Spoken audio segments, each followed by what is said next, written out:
Assalamualaikum warahmatullahi wabarakatuh. Hello, ladies and gentlemen. My name is Rivo Alpinos Rahmat from Group A. Ladies and gentlemen, my topic today is about social stratification. There is some topic that I will present today. The first section, I will discuss about definition of social stratification.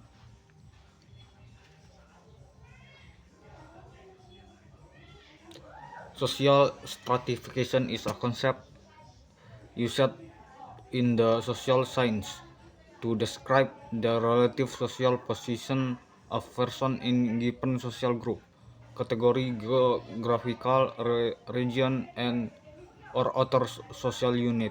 It derives from the Latin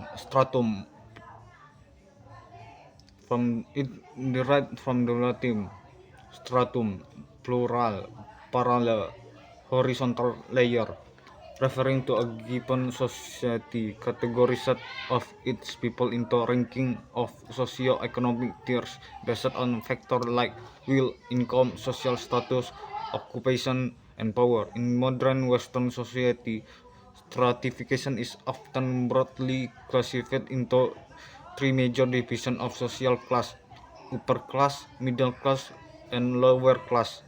Each of these classes can be further subdivided into smaller classes. Example: upper middle social may also be delineated on the basis of kinship ties of caste relation. The concept of social stratification is often used and interpreted differently with specific theories. In sociology, for example, proponents of action theory have suggested that social stratification is commonly found in developed society, wherein dominant hierarchy may be necessary in order to maintain social order and provide a stable social structure. Conflict theories such as Marxism point to the inaccessibility of resource and lack of social mobility found in the stratified society. Many sociological theories have criticized the fact that the working class are often unlikely to advance socioeconomically, while the wealthy tend to hold political power, which they use to exploit the proletariat or laboring class. Talcott Person, an American sociologist, asserted that stability and social order are regulated in part by universal values, such as such values are not identical with consensus, but can indeed be an impetus for social conflict. As has been the case multiple times throughout history, persons never claimed that universal values in and by themselves, stratified and functional prerequisites of society.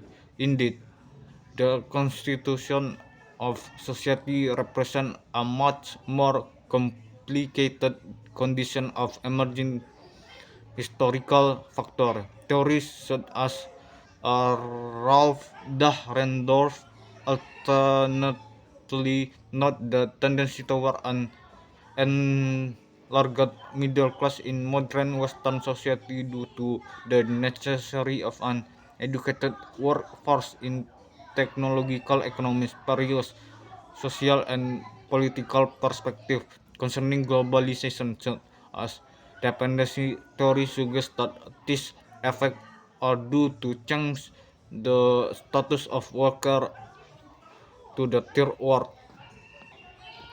Then the next section,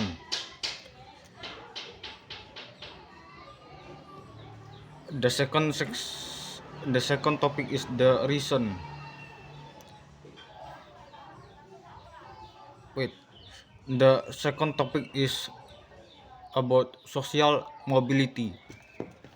Social mobility is the movement of individual, social group, or categories of people between the layer or within a stratification system. This movement can be integrated or intergenerational. Such mobility is sometimes used to classify open start open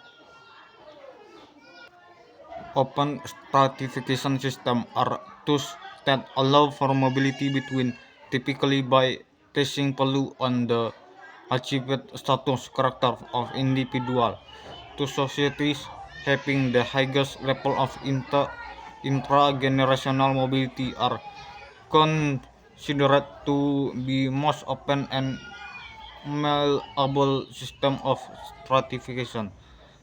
The system in which there is little to no mobility, even on a intergenerational basis, are considered closest stratification system. For example, in caste system, all aspects of social status are ascribed to one social position at birth persist throughout one lifetime.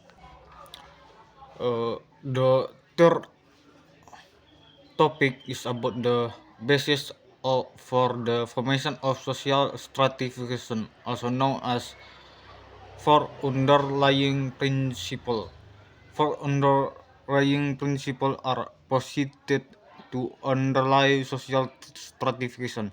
First, social stratification is socially defined as a property of a society rather than individual in that society. Second, social stratification is reproduced from generation to generation. Third, social stratification is universally found in every society but variably differ across time and place.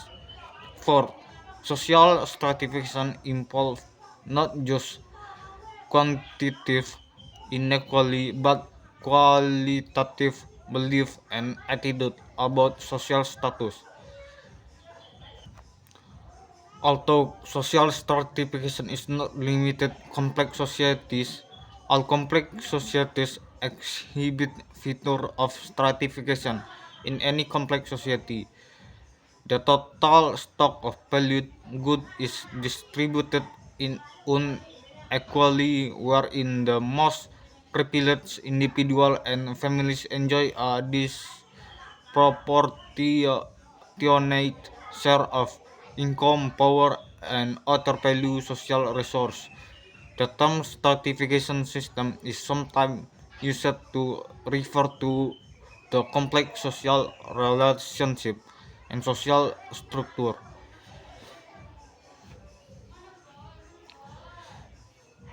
that generate these observed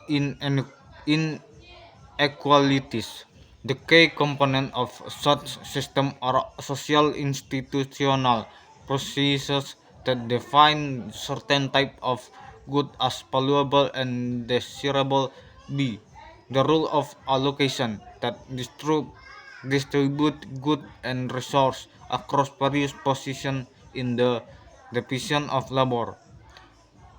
Example: physician, farmer, housewife, and the social mobility processes that link individual to position and truly generate unequal control over value resource. And the fourth section we discuss about variable in theory and research of social stratification. The social status variable underlying social stratification are based in social perception and attitude about various characteristics of person and people. While many such variables cut across time and place, the relative weight placed on each variable and specific combination of these variables will differ from place to place over time. One task of research is to identify accurate mathematical model that explain how these many variables combine to produce stratification in given society. Gruski 2011 11 provides a good overview of the historical development of sociological theories of social stratification and a summary of contemporary theories and research in this field. While many of the variables that contribute to an understanding of social stratification have long been identified, model of this variable and the role in constituting social stratification are still an active topic of theory and research. In general, sociologists recognize that there are no pure economic variables. A social factors are integral to economic value. However, the variables posited to affect social stratification can be loosely divided into economic and other social factors. 1. The economic factor. Strictly quantitative economic valuables are more useful to describing social stratification than explaining how social stratification is constituted or maintained. Income is the most common variable used to describe stratification and associated economic inequality in society. However, the distribution of individual or household accumulation of surplus and will tell us more about variation in individual well-being than those income alone. Well, variable can also more vividly illustrate salient variation in the well-being of groups in stratified societies. Gross domestic product (GDP), especially per capita GDP, is sometimes used to describe economic inequality and stratification at international or global level. 2. Social variable, both quantitative and qualitative, typically provide the most explanatory power in causal research. Regarding social stratification, either as independent variable or as intervening variable. Three important social variables include gender, race, and ethnicity, which at the least have an intervening effect on social status and stratification in most places throughout the world. Additional variables include those global described author ascribed and achieved characteristics such as occupation and skill level, educational level of parent and geographic area. Some of these variables may have both causal and intervening effect on social status and stratification. For example, absolute age may cause a low income if one is too young or too old to perform productive work. The social perception of age and its role in workplace, which may lead to ageism, typically has an intervening effect on employment and income. Social scientists are sometimes interested in quantifying the degree of economic stratification between different social categories such as men and women or workers with different level of education. An index of stratification has been recently proposed by Shaw for this purpose. 3. Gender. Gender is the one of the most pervasive and prevalent social characteristic which people use to make social distinction between individuals. Gender distinctions are found in economic kinship and caste-based stratification system. Social role expectation often from along sex and gender lines. Entire society may classified by social scientists according to the right and privilege afforded to men or women, especially those associated with ownership and inheritance of property. In patriarchal society, such rights and privileges are normatively granted to men over women. In matriarchy society, the opposite holds true. Sex and gender-based division of labor is historically found in the annals of most society, and such division increased with the advent of industrialization. Sex-based wage discrimination exists in some society, so that men typically receive higher wage than women for the same type of work. Other difference in employment between men and women lead to an apparent gender-based pay gap in many society, where women as a category in less than men due to type of job which women are offered, and take, as well as differences in the number of hours worked by women. This and other gender-related values affect the distribution of income, wealth, and property in given social order. For race, for race, races consist of both prejudice, prejudice and discrimination based in social perception of observable biological differences between people. It often takes the form of social action, practices, or belief, or political system in which different races are perceived to be ranked as inherently superior or inferior to each other based on premises or inheritable traits, abilities, or qualities in given society. Thus,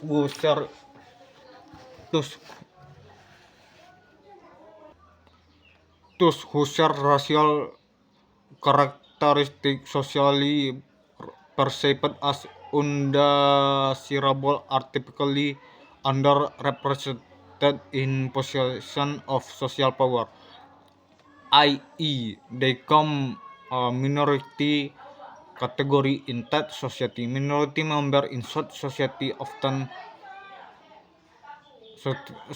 are often subjected to discriminatory action resulting from majority policies and including assimilation, exclusion, oppression, expulsion, and extermination. Upper races usually feed directly into a stratification system that its effect on social status. For example, members associated with a particular race may be assigned a slave status, a form of oppression in which the majority refuses to grant basic rights to minorities that are guaranteed to other members of the society. More confer racism, as such as that which many scholars posit is practiced in more contemporary societies. In social hidden and less easily detectable comparisons often fit into stratification system as an intervening variable affecting income, educational opportunities, and housing. Both upper and copper racism can take the form of structural inequality in society in which racism has become institutionalized. Well, ladies and gentlemen, the last topic and the end of presentation. Next section, I am from group A, will give you opportunity to give comment, suggestion, and question. If anyone have comment, suggestion, and question, please raise your hand, mention your name and your group. This is the end of our group. Thank you for your attention and goodbye.